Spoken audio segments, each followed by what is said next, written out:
በስመ አብ ወወልድ ወመንፈስ ቅዱስ አሐዱ አምላክ አሜን።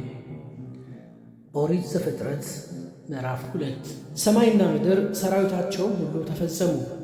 እግዚአብሔርም የሠራው ሥራ በሰባተኛው ቀን ፈጸመ።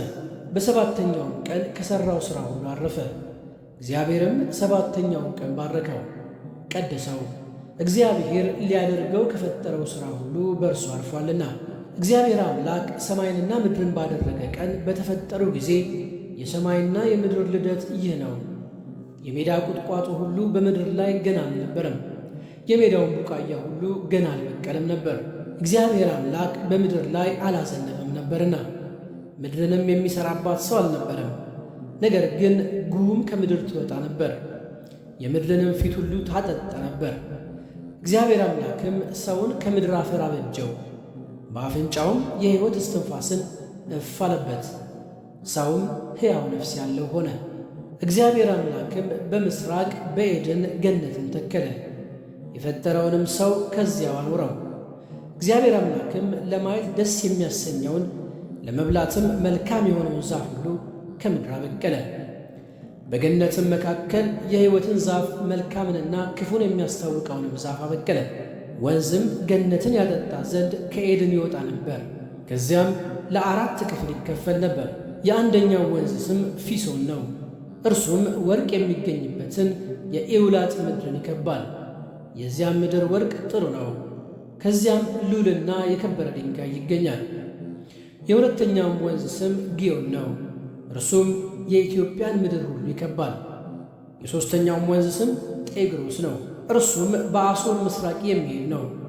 አራተኛውም ወንዝ ኤፍራጥስ ነው። እግዚአብሔር አምላክም ሰውን ወስዶ ያበጃትም ይጠብቃትም ዘንድ በዔድን ገነት አኖረው። እግዚአብሔር አምላክም ሰውን እንዲህ ብሎ አዘዘው፣ ከገነት ዛፍ ሁሉ ትበላለህ፣ ነገር ግን መልካምንና ክፉን ከሚያስታውቀው ዛፍ አትብላ፣ ከእርሱ በበላህ ቀን ሞትን ትሞታለህና።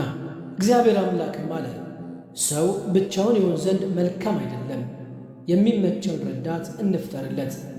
እግዚአብሔር አምላክም የምድር አራዊትንና የሰማይ ወፎችን ሁሉ ከመሬት አደረገ፣ በምን ስም እንደሚጠራቸውም ያይ ዘንድ ወደ አዳም አመጣቸው። አዳምም ሕያው ነፍስ ላለው ሁሉ በስሙ እንደጠራው ስሙ ያው ሆነ። አዳምም ለእንስሳት ሁሉ፣ ለሰማይ ወፎችም ሁሉ፣ ለምድር አራዊትም ሁሉ ስም አወጣላቸው። ነገር ግን ለአዳም እንደ እሱ ያለ ረዳት አልተገኘለትም ነበር። እግዚአብሔር አምላክም በአዳም ከባድ እንቅልፍን ጣለበት፣ አንቀላፋም። ከጎኑም አንዲት አጥንትን ወስዶ ስፍራውን በሥጋ ዘጋው። እግዚአብሔር አምላክም ከአዳም የወሰዳትን አጥንት ሴት አድርጎ ሠራት፣ ወደ አዳምም አመጣት። አዳምም አለ፣ ይህች አጥንት ከአጥንቴ ናት፣ ሥጋም ከሥጋዬ ናት። እርሷ ከወንድ ተገኝታለችና ሴት ትባል።